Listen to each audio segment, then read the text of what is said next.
लम्हा शहीदी की मोहब्बत में मोहम्मद का ये दीवाना बड़ा अच्छा लगा मुझको। मोहम्मद का ये दीवाना बड़ा अच्छा लगा मुझको।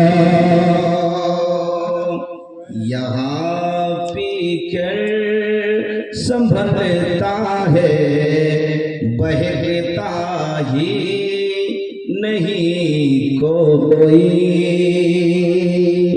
আমার রাসূলুল্লাহর দরবারে এসে সমস্ত মানুষ হেদায়েত ইয়াফতা পেয়ে যায়, হেদায়েত পেয়ে যায়। কোন মানুষ আমার রাসূলুল্লাহর দরবারে এসে তার জীবনের কোনো অঘটন ঘটে না। জোরে বলুন সুবহানাল্লাহ। এটাই বোঝাতে চাচ্ছি। यहाँ पी कर संभलता है बहकता ही नहीं कोई। आज के दुनियार मायखाना शराब खानाয় চলে যান, দুনিয়ার শরাব পান করে মানুষের মস্তিষ্কের বিকৃতি ঘটে যায়, মানুষের দিশা থাকে না, মানুষ দিশাহারা হয়ে যায়। দুনিয়ার শরাব পান করলে মানুষের মস্তিষ্ক খারাপ হয়ে যায়, মানুষের জ্ঞান শূন্য হয়ে যায়। মাকে বিবি বলে দেয়, বিবিকে মা বলে দেয়। হে দুনিয়ার মানুষ, যদি মানুষ মাকে বিবি বলে দেয় আর বিবিকে মা বলে দেয়, তার স্ত্রীটা তালাক করে যাবে, তার স্ত্রী আর তার বিবাহের মধ্যে থাকবে না। দোস্ত বন্ধুগণ, বাবাজি ভাই, দুনিয়ার শরাবের পাওয়ারটা হলো এটা যে মানুষের মস্তিষ্কের বিকৃতি ঘটিয়ে দেয়। কিন্তু আমার রাসূলুল্লাহর কাছে যে জামে শাহাদাত পান করে নাই, তার মস্তিষ্কের বিকৃতি ঘটে না, তার মস্তিষ্ক সুস্থ হয়ে যায়। এই জন্য কবি বলছেন, ইহা পি কর সম্ভলতা হ্যায় বহকতা হি नहीं कोई।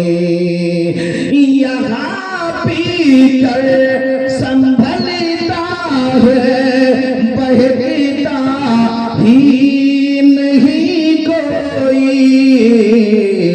मोहम्मद का ये मैखाना बड़ा अच्छा लगा मुझे।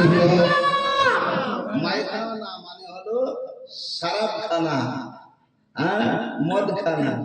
যে জায়গায় মদ বিক্রি করা হয় সেটাকে উর্দু ভাষায় মায়খানা বলা হয়। মায় মানে শরাব, খানা মানে ঘর, মানে মায়খানা মানে শরাব বিক্রির ঘর। বরাদরনে মিল্লাত ইসলাম, তো দুনিয়ার শরাব খানায় গেলে, শরাব পান করলে মানুষের মস্তিষ্কের বিকৃতি ঘটে। কিন্তু আমার রাসূলুল্লাহর মায়খানা এমন একটা জায়গা, যেই জায়গাতে গিয়ে যদি আপনার আদনা গেছে তো আলা হয়ে গেছে, আবু বকর গেছে, সিদ্দিক হয়ে গেছে, ওমর গেছে, ফারুক আজম হয়ে গেছে, উসমান গেছে, দুনিয়া সাকাওয়াতের তাজদার হয়ে গেছে, আলী গেছে, হায়দার কারবার গেছে, হয়ে গেছে। বরাবর মিল্লাত ইসলাম যে নবীর দরবারে গেছে, নবী থেকে আদরা থেকে আলা বানিয়ে দিয়েছে।